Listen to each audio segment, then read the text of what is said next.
Okay, one of the aspects of the arm swing's illusion, another common swing flaw you've probably heard about, it's called disconnecting your arms. You can do it in the back swing by making a arms across the chest motion while your body is not turning, your chest stays still. Common flaw, teachers talk about it all the time. Another one is doing the exact same motion but through impact, where the arms come across your chest, come off like that. And the arms are sort of like your drive shaft in your car. The torso, the pivot motion of your torso, as well as your belly and hips, is your engine. So when your arms come off your chest, it's like pulling the drive shaft out of your motor. The club head, or the wheels, will slow down, right, instantly. And of course, the club head is the wheel in the analogy. So it's important to keep your arms on your chest when you spin fast.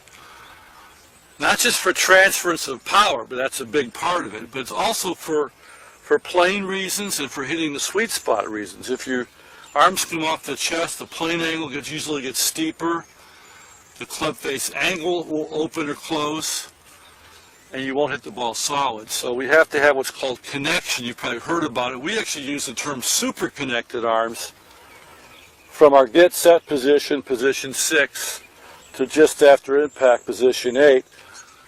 We know from our own research, from some scientific research on the golf swing, that the upper arms, believe it or not, the humerus bone, independent motion actually stops for about 1/15 of a second. From this point in the swing till just after impact. Those upper arms are glued to the chest, or at least they should be in a good swing. So, if you've been trying to work in connection for years and years, and you've had trouble doing it, and you watch yourself in video and you see a lot of this, along with maybe a chicken wing or this kind of motion, right?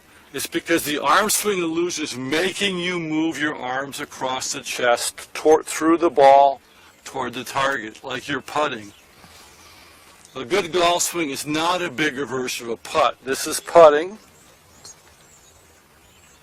making a so-called arms and shoulder pendulum stroke, the way most golf pros putt today for the last 20 years or so.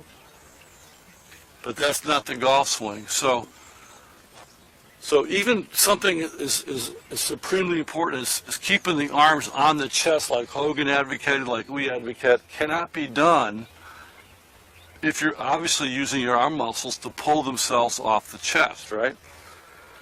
Now, there's one problem with the arm swing illusion concept once you start to realize it's the truth.